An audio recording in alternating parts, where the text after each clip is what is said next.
Oigan, pues muy buenas tardes. Aquí somos muy puntuales, entonces siendo las 13:15 de esta tarde, vamos a empezar con esta mesa redonda que estoy segura será muy divertida y muy interesante. Yo soy Renata Chlevsky, bienvenidos al Depor en tu casa, y pues les voy a presentar estas grandes personalidades que me acompañan esta mañana, bueno, esta tarde, yo sigo creyendo que es de mañana, pero en realidad es esta tarde. Y bienvenidos y bienvenidas. Si quieren y nos están viendo, pues esta es una buena oportunidad de poner compartir a esta transmisión y con suerte pues hacer que esta tertulia se pueda compartir con más gente. Pues esta tarde nos acompaña Claudia Nierman. Nace en la Ciudad de México en 1965. Recibió el grado de maestría de la Universidad de Diseño de Basilea, Suiza. Realizó la licenciatura en Diseño Gráfico en la Universidad Iberoamericana de la Ciudad de México. Paralelamente a su quehacer como diseñadora gráfica, Claudia Nierman tiene ya una carrera de 32 años como fotógrafa y docente en el área de fotografía y diseño. Ha impartido clases desde 1988 en diversos planteles, tanto en México como en el extranjero. Destaca su participación como docente en la Universidad ITESO de Guadalajara, en el Art Institute de Boston, Massachusetts, parte del Lesley College en la Universidad Iberoamericana, en la NAWAC y en Centro. Por su obra fotográfica ha sido invitada a participar en más de 40 exposiciones colectivas y 36 exposiciones individuales alrededor del mundo. México, varios museos y casas de cultura del país, incluyendo el Instituto Cabañas en Guadalajara.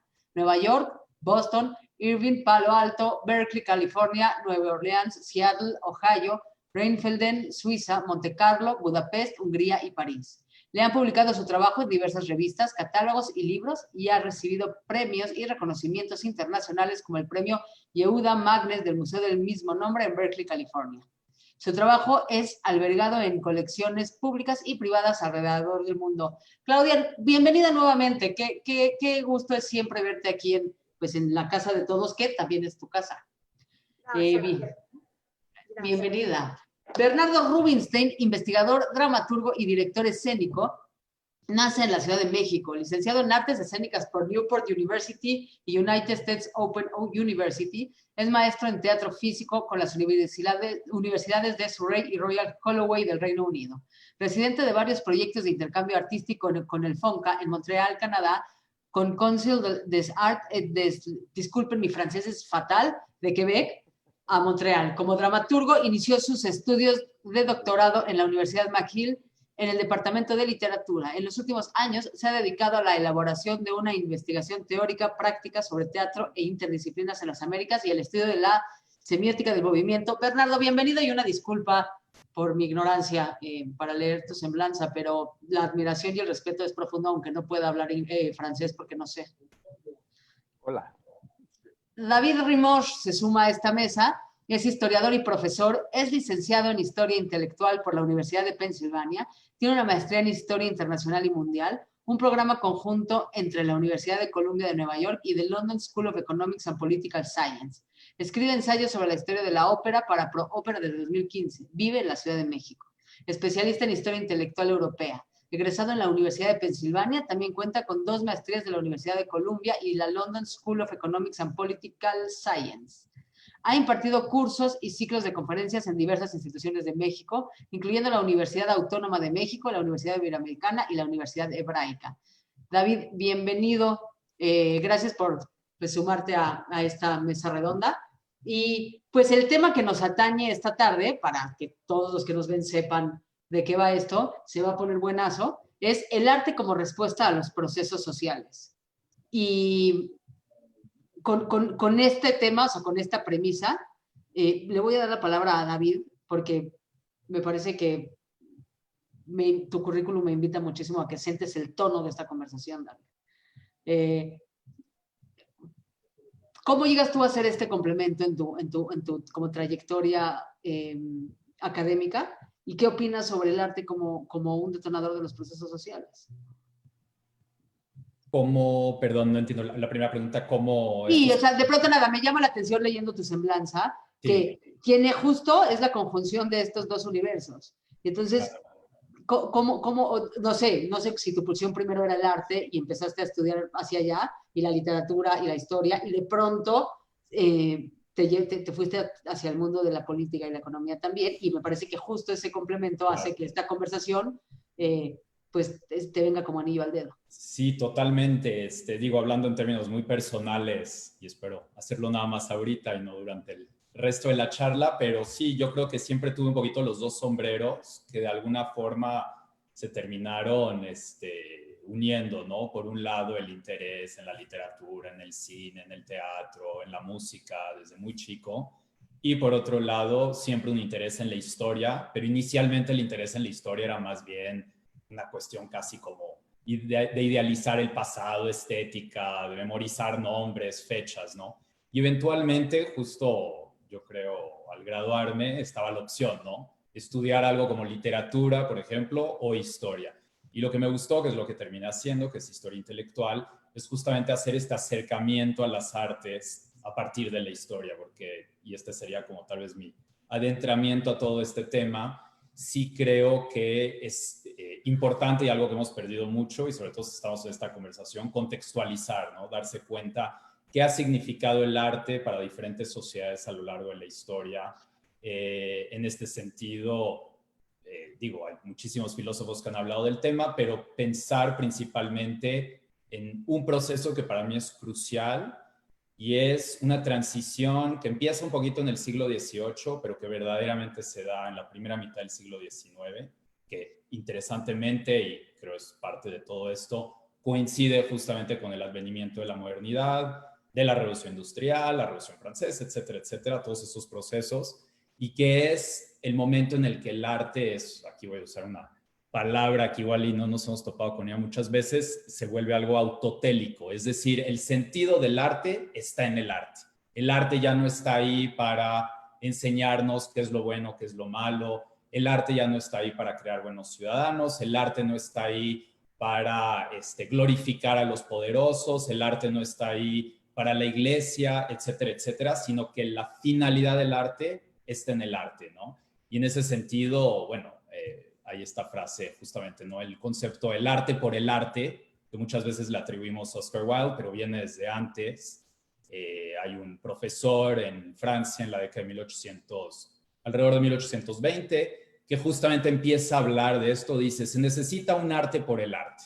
Lo bello no puede ser la voz ni de lo útil, ni del bien, ni de lo sano, solamente conduce a sí mismo. Y en ese sentido, justamente, ¿cómo vamos a reconciliar entonces eso con la sociedad? Donde lo que estamos buscando son otras cosas, es la búsqueda del bien, es la búsqueda de lo sano, es la búsqueda de lo justo. A mí me parece que ahí es donde se empieza a dar una relación muy interesante y que tiene que ver con toda la época moderna y con la que todavía vivimos. Ahora, siguiendo como con esto, me viene esta pregunta, es la que me ronda en la cabeza y la he hecho para ver, no sé qué opinas, Claudia. El arte es un detonador, un acompañamiento o una respuesta a los procesos sociales, o todas las anteriores o ninguna de las anteriores o algo más. Es decir, decidimos ponerle a esta charla el arte como respuesta, pero al escuchar a David me viene como es como respuesta o es un detonante o es un acompañamiento? Mira, yo creo que agarrando las cosas desde la raíz, si no hay quien participe como observador, como degustador del arte, se queda a la mitad del camino. O sea, si no está alguien del otro lado de la pantalla, se queda trunca la experiencia del arte. Es como, en mi opinión, es como esa frase tan linda que dicen que si se cae un árbol en un bosque y no hay quien le escuche, si realmente hay ruido o no hay ruido, ¿no? Entonces, entendiendo que la sociedad está totalmente, es la otra cara de la moneda del arte, ¿no? La gente, el espectador. En ese sentido, creo que tenemos que arrancar por ahí, ¿no? Están totalmente, ¿qué viene primero, si el huevo o la gallina? Yo creo que nacen al mismo tiempo, ¿no? Tiene que haber alguien que quiera ser parte de ese lenguaje, que lo quiera percibir, porque finalmente el arte es un lenguaje que no es ni ciencia ni es filosofía, ¿no?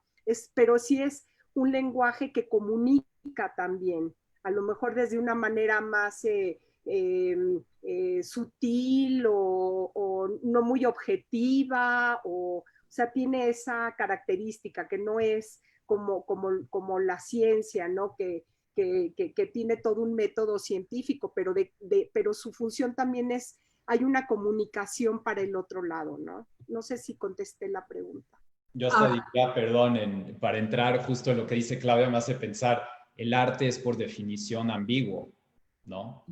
O sea, justo lo que decías de la ciencia, ¿no? No estás buscando que el arte te dé un mensaje didáctico, buscar una verdad absoluta, ¿no? O comprobar algo.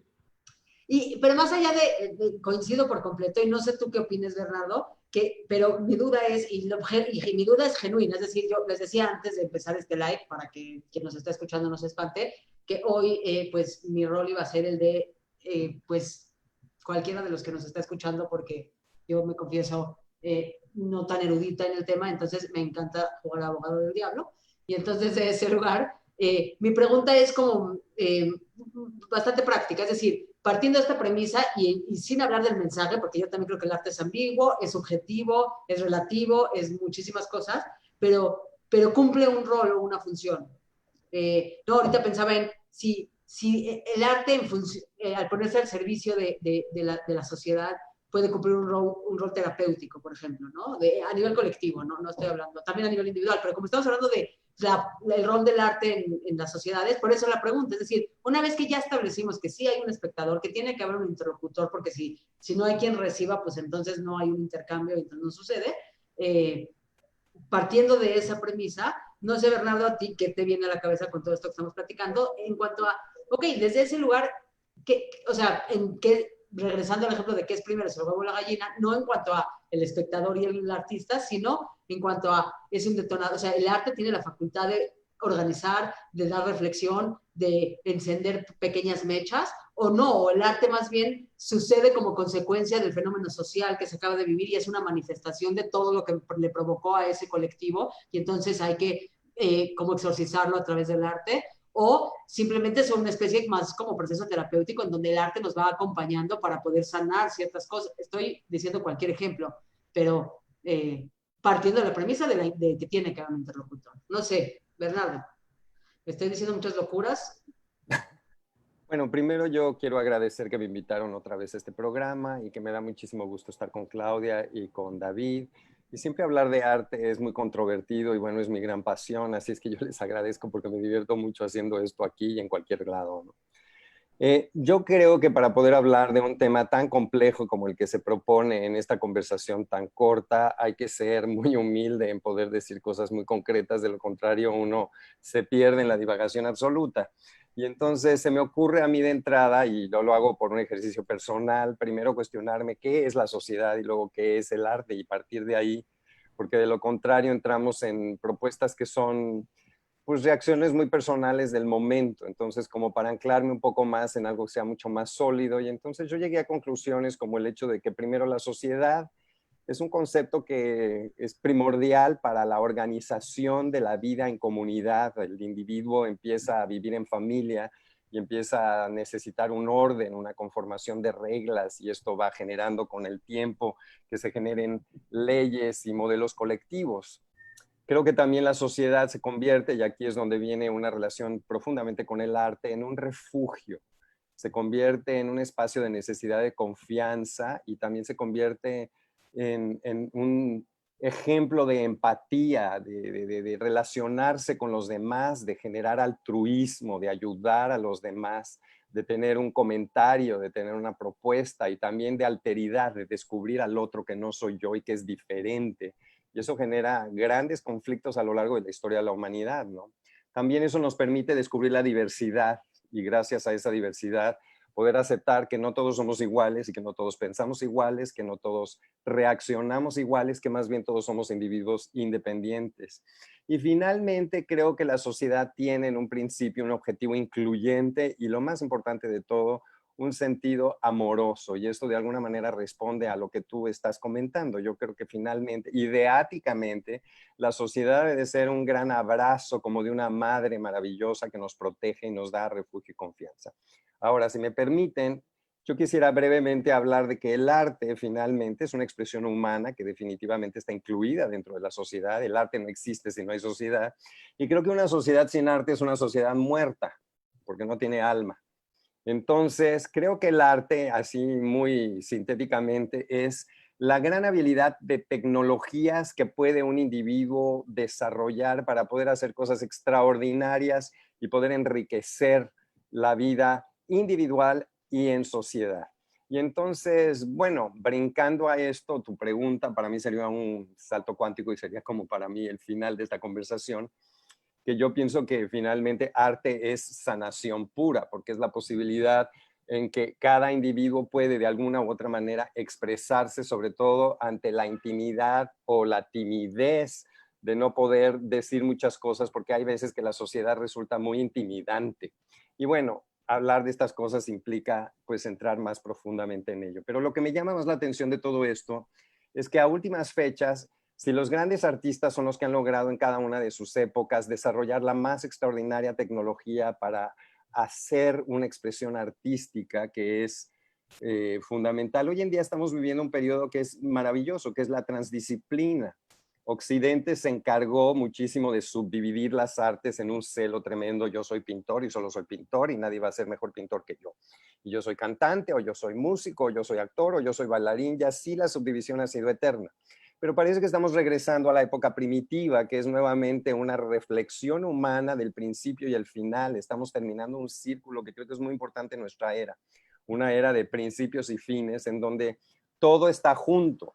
En Oriente, por ejemplo, en Tailandia, en la India, el espectáculo, el arte no se subdivide, o sea, una expresión escénica no depende de la música y depende de las imágenes que se proyectan y todo está unido.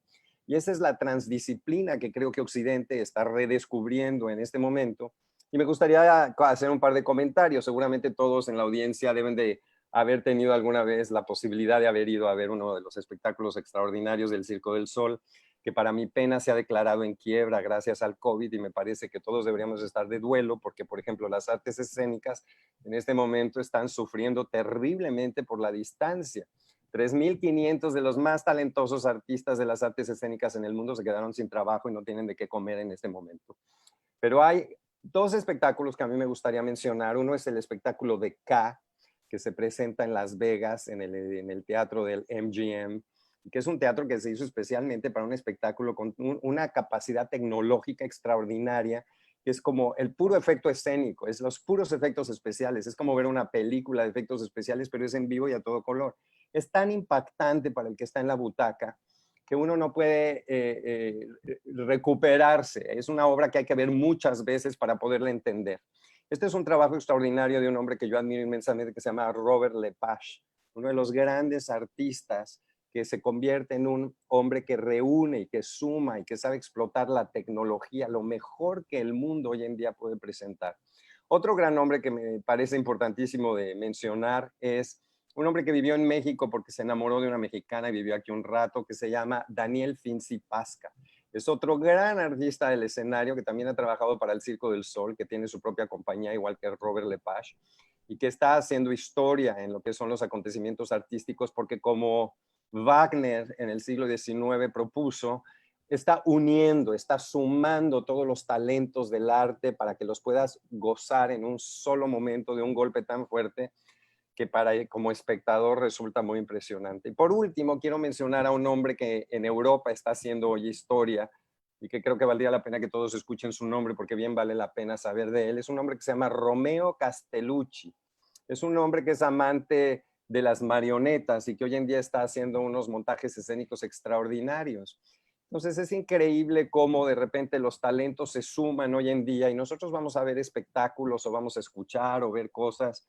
Y lo maravilloso de todo esto es que podemos sanar un poco el alma, el trauma de la existencia humana que se suma a lo largo de los años y que de repente necesitamos un aliciente, algo que nos aliviane la vida para descubrir que puede ser maravillosa.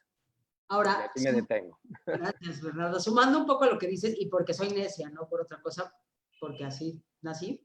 Y regresando porque entiendo lo que dices, y sí, me parece que yo también creo en las propiedades como sanadoras del arte y que cura el alma y que hacen muchas cosas, pero tratando de ir a un universo más concreto, y sé que me salto pasos cuánticos, pero me parece que para hacerle justicia al título de la charla, siento como la necesidad de acercarme, y sobre todo en el momento coyuntural que estamos viviendo ahorita, que ahorita tocaremos este tema, porque creo que justo detona una gran conversación, pues, ¿en qué nos va a alimentar o no nos va a alimentar? O justo me parece que en todo este tema del COVID y lo que estamos viviendo, ahí podemos de pronto imaginar grandes ejemplos en esta pregunta de qué papel juega el arte y qué fue primero. Pero antes de eso, quisiera pensar una vez establecido esta cosa como más general, si pudieran pensar en algún ejemplo, en algún momento histórico en donde les parece que el arte tuvo un rol fundamental, pues no sé,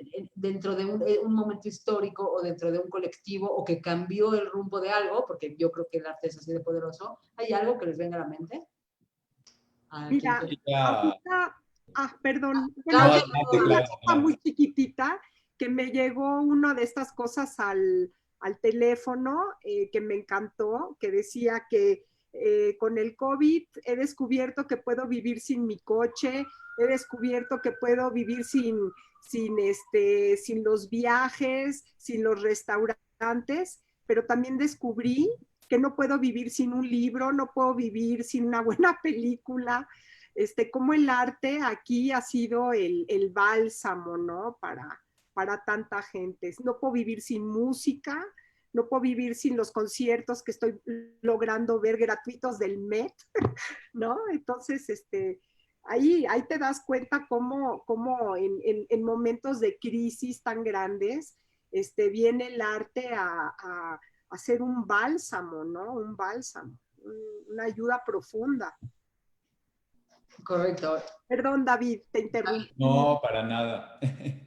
No, yo recogiendo un poquito de algunas cosas, regresando tanto a lo del huevo y la gallina, que formaba parte de tu pregunta, Rina, pensando ahorita, Bernardo hablaba, por ejemplo, también de Robert Lepage, que de hecho, y lo mencionábamos aquí, Wagner, el Met, ¿no? Él es el que hizo la puesta en escena de la tetralogía del Ring de Wagner, que se muestra ahorita en la Ópera de Nueva York, bueno, la que está vigente.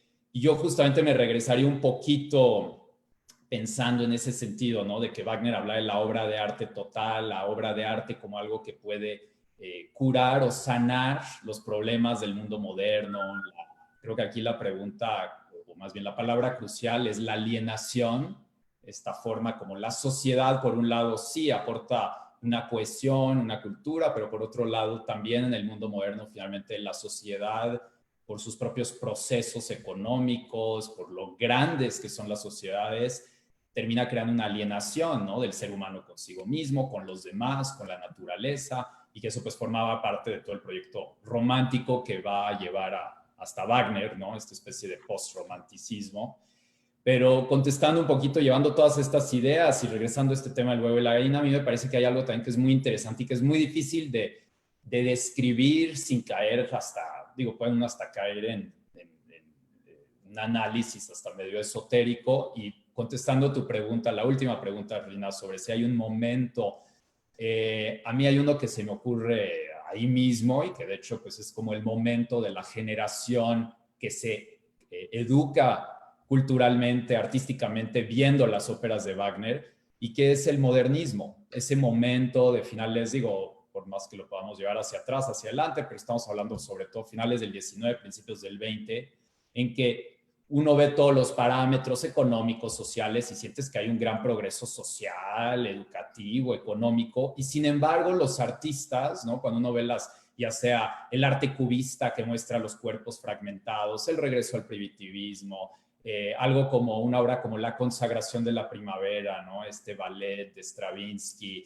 donde justamente hay un sacrificio de una mujer, es el tema del ballet y es 1913, que hay como que una cierta violencia, un malestar dentro de esa cultura del fin de siglo, del modernismo, que de alguna manera está anunciando lo que está a punto de empezar, que es el gran suicidio europeo 1914-1945. Y que ahí lo interesante es no tanto que sí, porque hay muchísimas conexiones, artistas que después se volvieron fascistas, etcétera, ¿no? Entre, por ejemplo, el futurismo y el fascismo, ¿no? Hay muchísimos temas alrededor de este tema. Y sin irme a ningún ejemplo concreto, más bien la idea que quiero extraer de eso es cómo a veces también los artistas perciben cosas, procesos que se están dando y que van a llevar a algún momento de gran violencia, algún momento de cambio, etcétera. Y que aquí más que, ¿no? Regresando al huevo de la gallina, ¿no? No tanto que sea el artista el que da las ideas que después llevan esos cambios, o al revés, los cambios de la sociedad percibidos por los artistas, sino que el análisis de la sociedad y por otro lado el análisis del arte nos están hablando un poco de lo mismo, ¿no? En canales diferentes.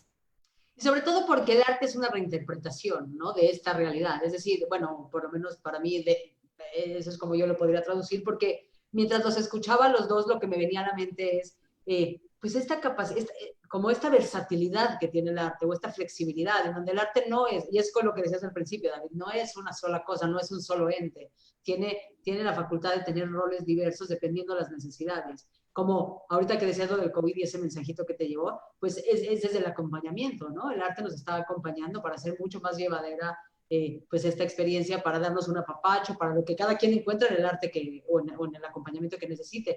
Pero lo que David está describiendo es un momento donde el arte se convirtió casi en una premonición, ¿no? En esta cosa adelantada a su época, en donde ya hubo la sensibilidad de leer ciertas señales y traducirlo de alguna manera, aunque en su momento cuando lo hicieron quizá no tenía nombre todavía. Pero, claro. ¿no? Y ahorita, ¿no? Ahora fantaseo yo mucho que un día, fantaseo mucho como en unos años, cuando un grupo de historiadores está estudiando este momento histórico que estamos viviendo, qué tan mal nos va a ir en ese examen, ¿no? Así me imagino como a estos historiadores diciendo, esta banda no supo cómo hacerlo y lo hicieron fatal, reprobaron todas las casillas. Oye, Rina, yo quiero comentar al respecto. Yo creo que toda obra maestra, de alguna u otra manera, impacta en su momento histórico y por eso se vuelve una obra maestra.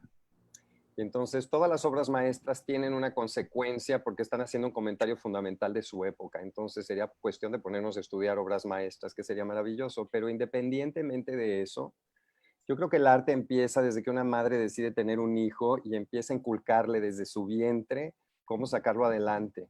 Estuve viendo una entrevista maravillosa de un paisano judío francés que sobrevivió a la Segunda Guerra Mundial y que hoy en día es un especialista, neurólogo y psiquiatra, que entonces empieza a hablar de la importancia que es la resiliencia y una palabra muy importante en español que se llama longanimidad, y que es de qué manera uno puede resarcir los conflictos existenciales a través de diferentes herramientas. Y él habla insistentemente sobre el arte.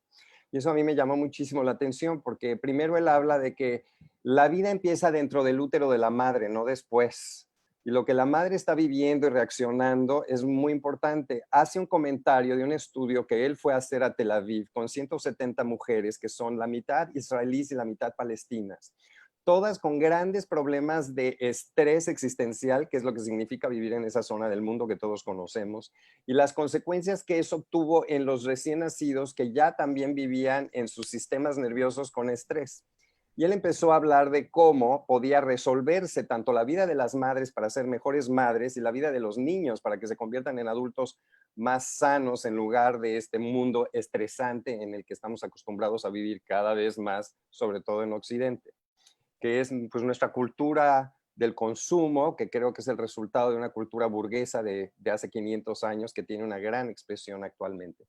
Pero entonces él habla de que una de las maneras maravillosas de ir en contra de todo esto y sanar el alma y ser mejores seres humanos es sin lugar a dudas hacer deporte y dedicarse al arte.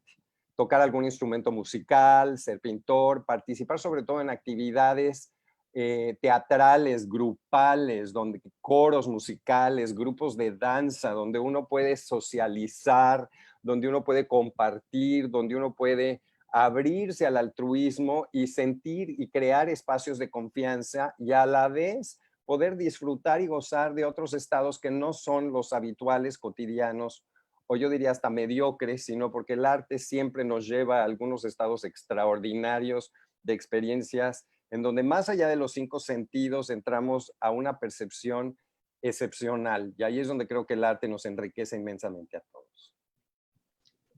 Claudia, ¿algo? Sí, fíjense que estaba yo pensando en una vivencia personal. Hace algunos años tuve el privilegio de poder exponer en un espacio increíble que tenía el Hospital Siglo XXI del IMSS.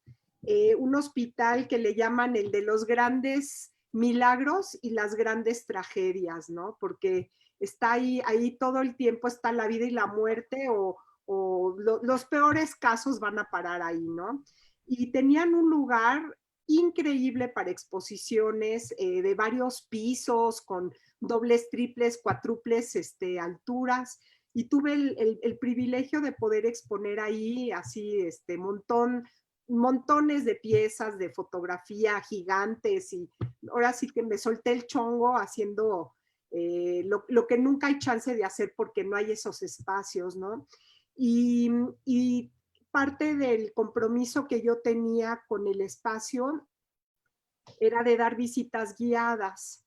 Y no saben lo conmovedor que era llegar a tratar con gente que les estaban haciendo quimioterapias, gentes que estaban cuidando a enfermos y que llevaban días y días, y cómo llegaban y te decían, gracias que está esto acá, porque no les puede, no hay manera para decirlo lo importante que fue para mí tener este espacio y olvidarme un ratito de mi ansiedad, de mi miedo, de mi angustia.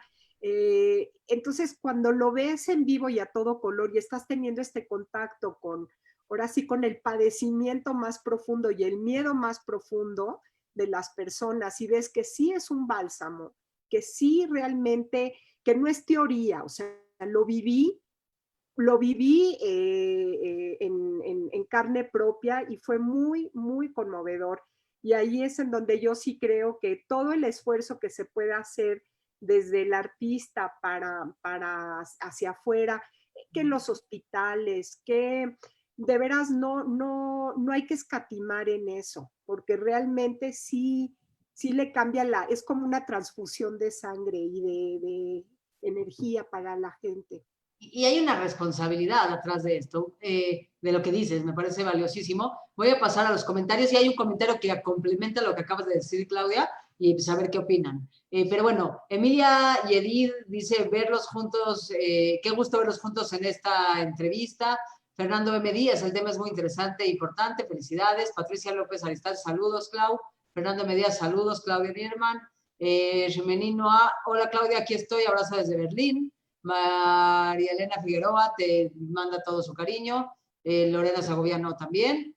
Claudia Shapiro los saluda a los tres. Jessica Freitman, hola Bernardo. Y Miriam Weisberg dice, primero mi felicitación y agradecimiento por llevar a cabo este tipo de actividades que nos enriquecen y alivianan. Desde mi modesto punto de vista, el arte está totalmente implícito en la vida en sociedad. Desde que el ser humano vivía en las cuevas, ya existía el arte a través de los dibujos que hacían en las paredes de sus cuevas o con los tambores que provocaban un movimiento del cuerpo ya fuera para mostrar alegría o tristeza. Bailar con euforia como catarsis. Y a través de la historia de la humanidad ha estado presente el arte. para manifestar y representar la realidad que la sociedad está viviendo, así como para sanar el cuerpo, para sanar el alma, para ayudar a manejar el estrés. El arte ayuda a que el ser humano viva mejor, complementando lo que tú decías. Y sí, y en ese tenor, David, ¿cómo evoluciona el arte? Es decir, no lo sé, me parece que en un principio sí, o siempre tuvimos la conciencia de que el arte tenía estas propiedades curativas y sanadoras, o un día como empezamos a cobrar conciencia de eso. Me acaba de surgir esa pregunta leyendo esto y escuchando a Claudia.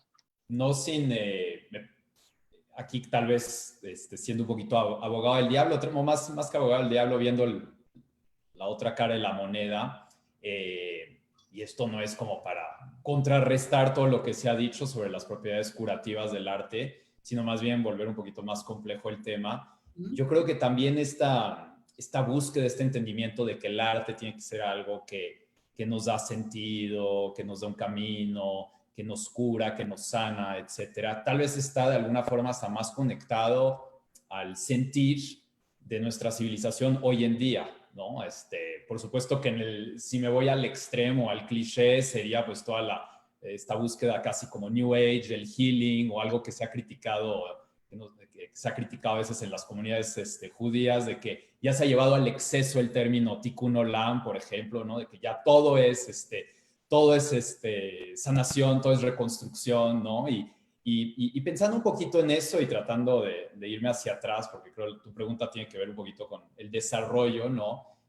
Nunca he pensado verdaderamente si esto es algo que se fue desarrollando históricamente. Yo sí creo que tiene que ver mucho más con nuestra época contemporánea, ¿no?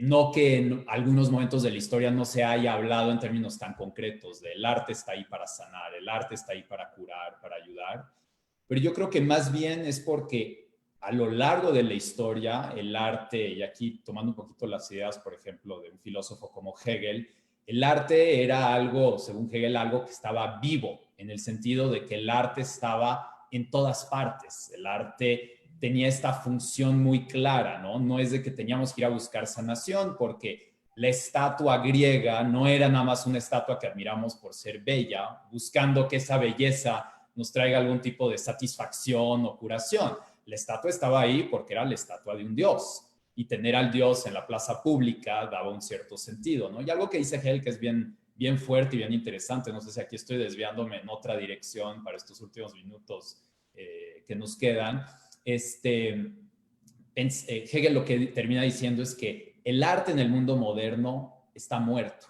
¿En qué sentido? Que el arte ahora lo tenemos en museos. Dice, ¿qué son los museos? Los museos son lugares donde metemos justamente estas obras que en otro momento tenían una función en la plaza pública, en los edificios públicos, en las calles, etcétera, ¿sí? Y ahora lo tenemos en este espacio reservado, que es una institución, donde vamos nada más a admirar estas piezas, tal vez nada más desde un punto de vista estético o nada más para admirarlas, pero están ahí, como que encerradas, ¿no? Y que en ese sentido, tal vez toda esta búsqueda de la sanación, la curación, es como que una respuesta contemporánea ante eso, ¿no? Una forma de, regresando un poco a lo que decía Bernardo sobre volver a integrar las disciplinas, tal vez es un regreso un poco a eso. Saquemos el arte de los museos, que el arte no sea nada más vas a la sala de conciertos, escuchas la pieza y sales, sino, no, sales y comentas lo que escuchaste, comentas la película, la vives, la discutes, ¿no? Lo más reciente que se me ocurriría era tal vez el papel que tenía el cine todavía en los años 70, en que había una película que todo el mundo iba a ver y comentaba, ¿no? Es un poquito hacia donde se me ocurre llevar esta pregunta, ¿no? Yo tengo algo que comentar ahí, Rina, si me permites. Por favor. A mí me permite que vivimos, oír hablar a David me hace pensar en que vivimos una cultura muy consumista y utilitaria. Hoy llevamos a Picasso en la camiseta y llevamos a Dalí en la mascada y hacemos la versión rock de una versión, no sé, clásica de quien les gusta, ¿verdad? ¿Cuántos no se han hecho? Y yo creo que, mira, tampoco todo es color de rosa. Yo creo que el arte sana porque ubica al hombre en el centro y le da un sentido de conciencia, porque toca lo más oscuro y lo más luminoso. Y podemos ver cosas de un pésimo gusto a los que algunos todavía hasta se atreven a decir que es arte, y otras cosas que son excelsas y que pasan desapercibidas y que nadie se entera. Y así es la diversidad humana, y yo creo que es parte de la grandiosidad en donde podemos de alguna manera absorber y decidir y tomar partido por un gusto que personalmente vamos construyendo y qué tan cerca o lejos estamos del arte. Lo que sí creo es que, insisto, una sociedad, una nación sin arte es una sociedad muerta, un poco lo que decía Hegel. De nada sirve ir a ver piezas muertas a un museo y sorprenderse por ellas, pero nosotros ser una sociedad totalmente sumisa, que ya no crea, que nada más hace refritos y que solamente se repite a sí misma, ¿no?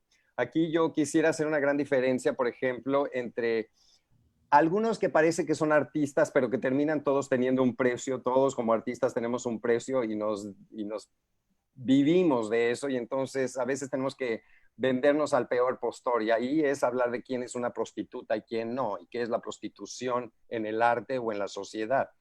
Y aquí también hablar de personalidades que finalmente tuvieron una función política más que artística en algún momento dado. El principal y más importante que se me ocurre es Maquiavelo con El Príncipe, que era un gran poeta y escritor, pero que determinó una época, ya que tú hablabas de ejemplos.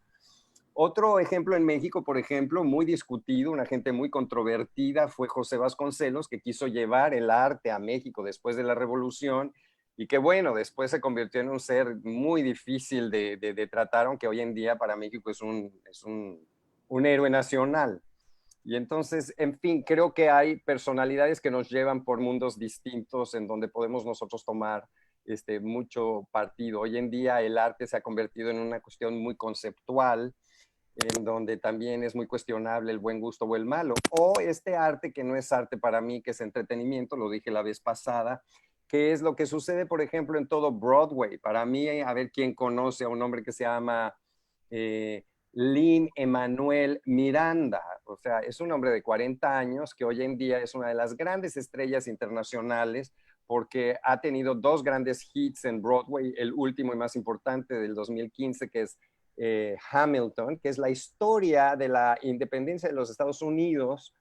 Y yo esto lo relaciono un poco con Diego Rivera. Son seres que de alguna manera en algún momento dado se vendieron al sistema porque Diego hizo estos murales para el Palacio Nacional, para que un país como México, que ha sido tremendamente analfabeta, tenga al menos la posibilidad de ver una versión oficial de lo que es la historia de nuestro país. Lo mismo este hombre Miranda hace un musical en donde a través de rap pone a todos los personajes más importantes de la historia de la nación norteamericana como raperos negros, desmitificando miles de cosas y poniendo en el escenario pues un show que es un show rapero, en donde se habla de una manera pues muy popular acerca de la historia de los Estados Unidos, que para los gringos debe de ser sumamente importante, ¿no?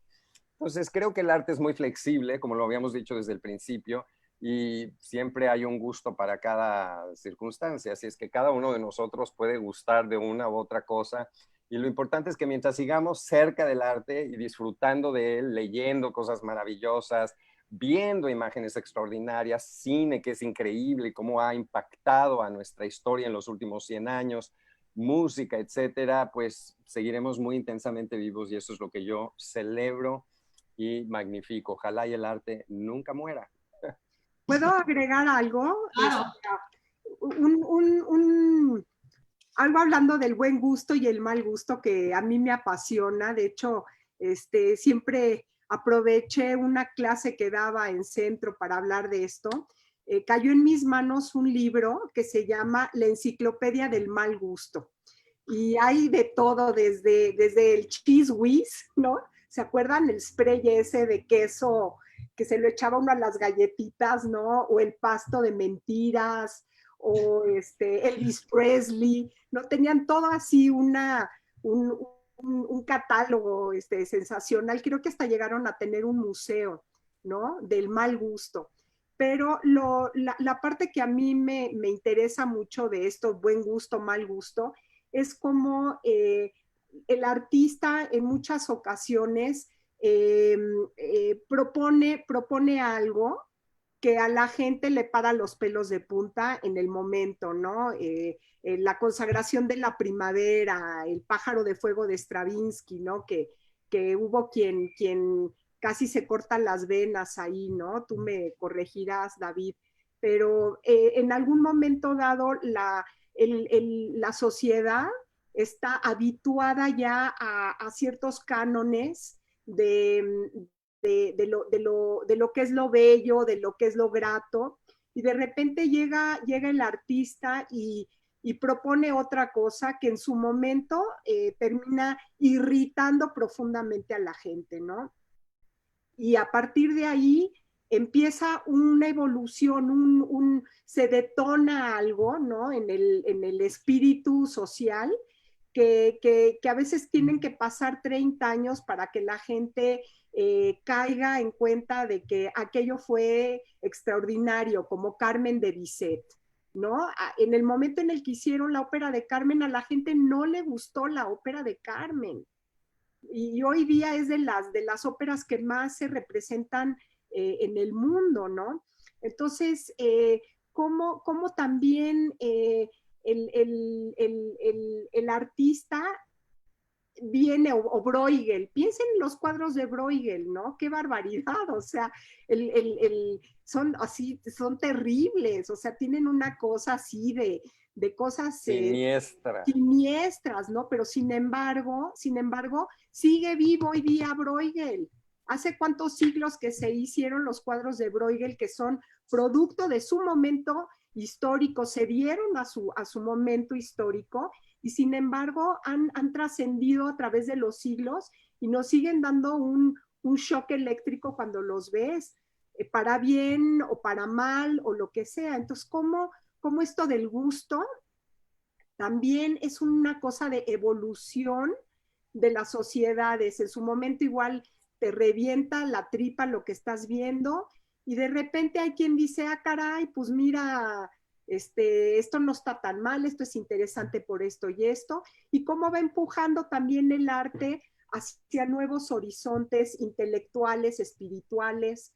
Esa es una parte que yo aprecio muchísimo, ¿no? Y que tengamos la apertura también, de que en un momento dado quizás algo no te gusta, te irrita, y que te lo cuestiones, que digas, bueno, a ver, me cayó muy mal ver esto, ¿por qué? Por esto, por esto. Entonces ya hay una reflexión ahí, ¿no? Como decía García Lorca, que el teatro era para educar, que la función del teatro no era divertir nada más, que un teatro tenía que buscar educar a la gente, sacarla de su zona de confort y hacer que la gente fuera como una gran ola que va jalando evolución hacia adelante, ¿no? Hacia una sociedad más entera, más vibrante, más pensante, que se cuestione y que reclame también lo que no le parece que está bien.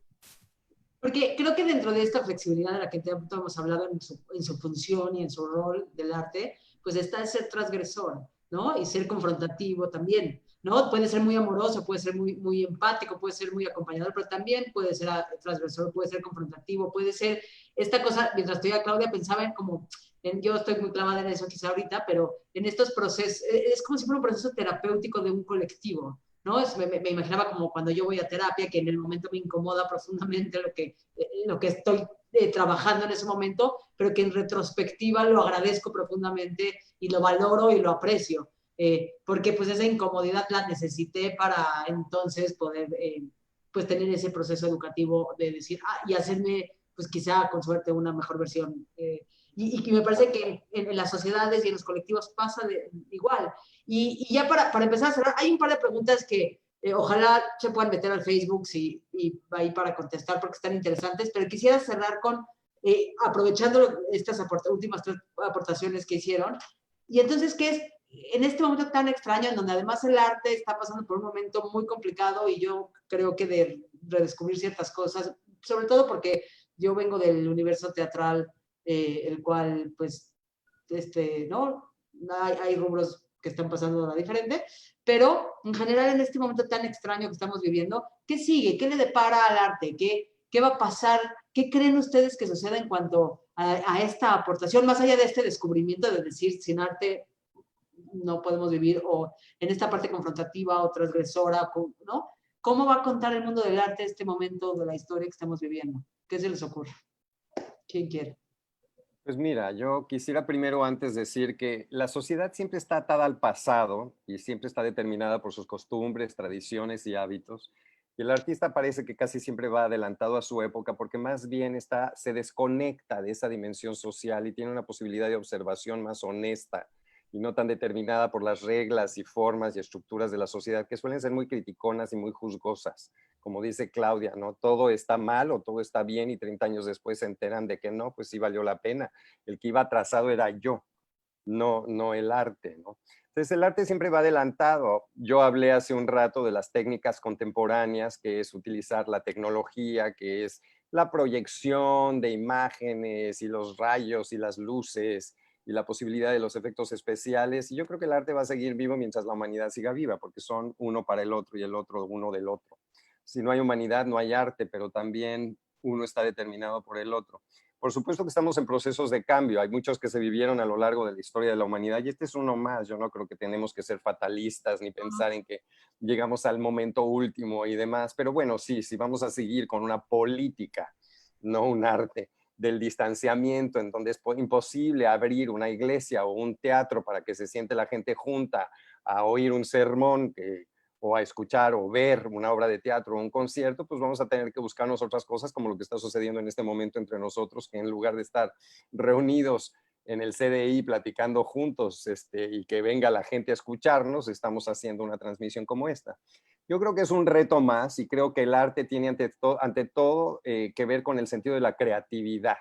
Y la humanidad siempre ha estado determinada por la creatividad. Un artista es un talentoso de la creatividad y como mencioné anteriormente, las madres, los padres, las familias, estos rollos pedagógicos que comenta de alguna manera Claudia, es enseñarle al ser humano a que ni lo tenga todo en su espacio de confort y que siempre tenga momentos de dificultad en donde tenga que ser creativo para producir cosas. El que es artista es que tiene un talento extraordinario para con creatividad trascender el momento que estamos viviendo y creo que hoy hay ejemplos increíbles de lo que está pasando a través del COVID. Así es que pues disfrutémoslo todos y démonos cuenta que la vida nos está dando una gran lección. Y oportunidad, yo estoy convencida también de eso. Claro. ¿No? David. Me cuesta trabajo responder desde el punto de vista como especulativo de que hacia dónde creo que puede pero es como un poco el arte, pero sí, responsabilidad, David, es como claro, pero y podemos pensar, perdón, más allá de lo que decía Orlando, podemos pensar en un largo plazo, es decir, en un momento histórico más como muchos que han habido, pero esos momentos históricos han transformado muchas formas. Claro. Entonces, a eso creo que es un juego que solamente es divertido. Algo que se me ocurre, y tal vez regresando a esa palabra que mencioné hace unos 10 minutitos, alienación, casi como que de estas cosas, ¿no? Es poético, pero en el sentido terrible, ¿no? De que esta es una pandemia, bueno, como cualquier pandemia, pero que es un acontecimiento histórico que como que está acentuando justamente un problema que ha sido criticado sobre nuestro mundo contemporáneo, ¿no? La atomización, la alienación, cada quien en su mundo privado, separado de la sociedad, separado, ¿no? Mientras yo esté bien, o mi familia, mis amigos, no importa el resto, ¿no? Digo, por decirlo de manera así muy rápida, ¿no? Muy esquemática, pero que esto como que podría ser una forma de reforzar eso, ¿no? Porque se refuerza justamente la alienación, la atomización, la separación de los otros, ¿no? Pero a mí algo como por regresar un poquito a cuando estábamos hablando de esta parte transgresora del arte, algo que se me ocurre y a forma de conclusión es, hay un texto del filósofo Leo Strauss que habla de el arte de la percepción, habla un poquito de cómo los textos filosóficos muchas veces tienen diferentes lecturas, ¿no? Entonces hay una lectura que es para un público general y luego hay diferentes niveles, no que uno sea mejor que el otro.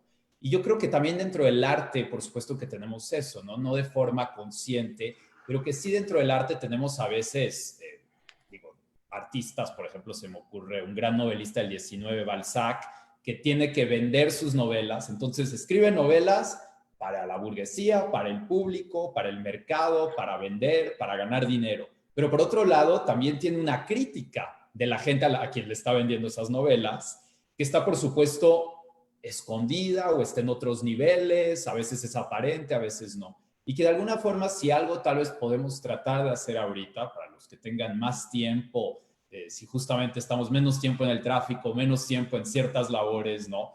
Es justamente este ejercicio de la relectura, volver a ver una película varias veces, volver a leer una novela, tener como que un mayor rigor, ¿no? Leer un poema, que es algo que ya tan poca gente hace.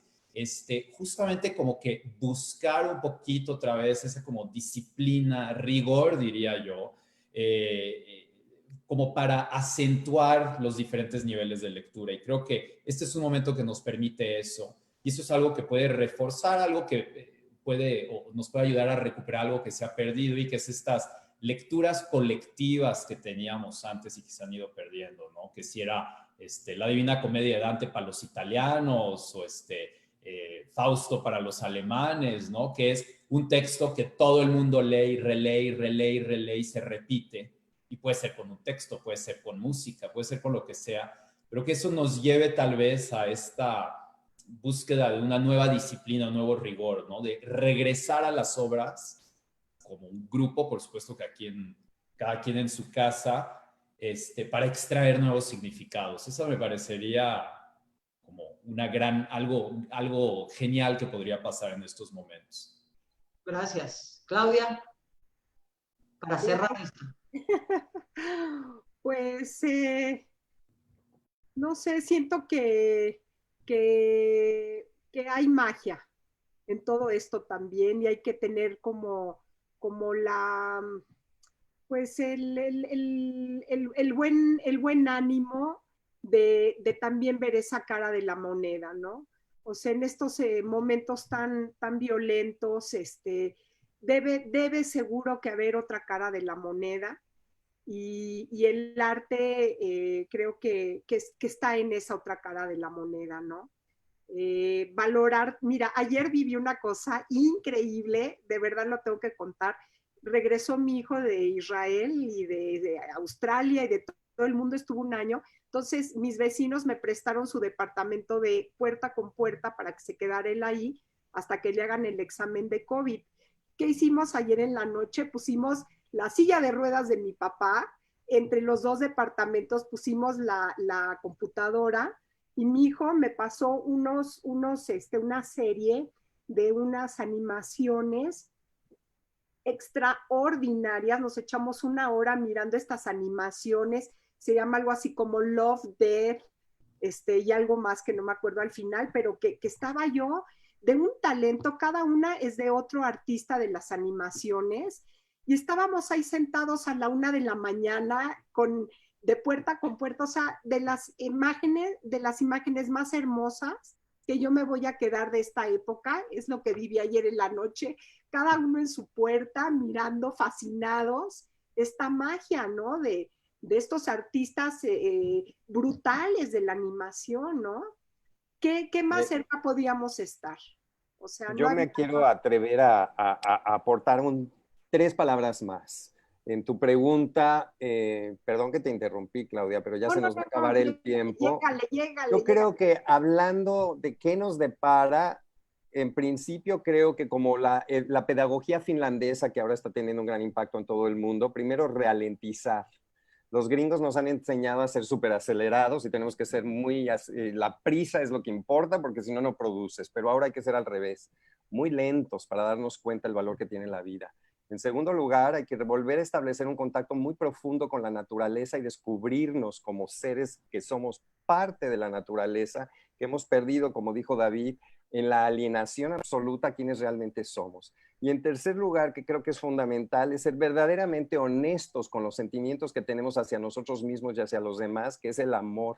Si no aprendemos realmente a amar, porque vivimos en una cultura que es eternamente de la competencia, de a ver quién es el más chingón y quién se jode al otro, en una sociedad totalmente hipócrita, donde detrás de la imagen de Dios lo que hay es un símbolo de pesos, como escuché hace unos días hablar al rabino de Betel, un hombre encantador que ya se le ven 2 años y que es un hombre maravilloso, se me olvidó su nombre, argentino.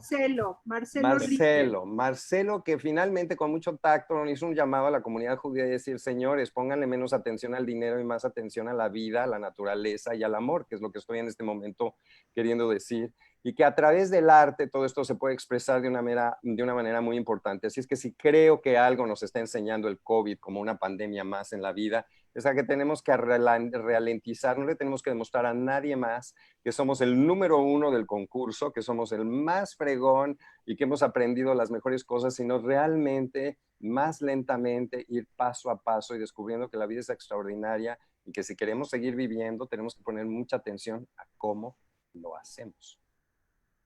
Y con eso yo creo que ya no hay nada más que agregar. Muchísimas gracias, Claudia, Bernardo, David. Fue una plática deliciosa. Yo me llevo muchas cosas pues que me rondan en la cabeza. Y gracias a la gente que nos escuchó, que puso preguntas. Una disculpa si no pudimos contestarlas o leerlas todas. Pero bueno, pues sigamos hablando sobre arte, sigamos reflexionando al respecto. Esa es otra belleza que tiene el arte, que no deja de confrontarnos y de detonarnos pues muchos cuestionamientos. Y pues síganse cuidando mucho y gracias nuevamente. Pues nos vemos, sigan nuestra programación, ya saben, todos los días a las 6 de la tarde de algo estaremos platicando de lunes a jueves y los domingos pues a esta hora seguiremos hablando de arte. Claudia. Oye, y un anuncio chiquito, sí, claro. Hablando de cómo podemos ser creativos para seguir haciendo cosas importantes. El día 5 de octubre a las 6 de la tarde. De agosto, perdón. Ay, 5 de agosto a las 6 de la tarde por la misma plataforma del Depor, que ha sido extraordinaria. Vamos a hacer la presentación de un libro que acaba de llegar a México de España, de la obra de mi papá. Es un librazo maravilloso, entonces buscando la manera de que siga vivo esto, de encontrarnos, de presentar libros, de mover el arte, que la gente siga disfrutando de estas cosas, pues vamos a aprovechar estas oportunidades que nos está dando el Depor para hacer esta presentación. Ya mandaré invitación a medio mundo para que ojalá se metan y nos acompañen con este número maravilloso. Pues aquí nos vemos el 5 de agosto y muchas gracias. Abrazo y cuídense. Chao, chao. Gracias a todos, los quiero mucho. Igual. Gracias a todos. Hasta luego. Chao.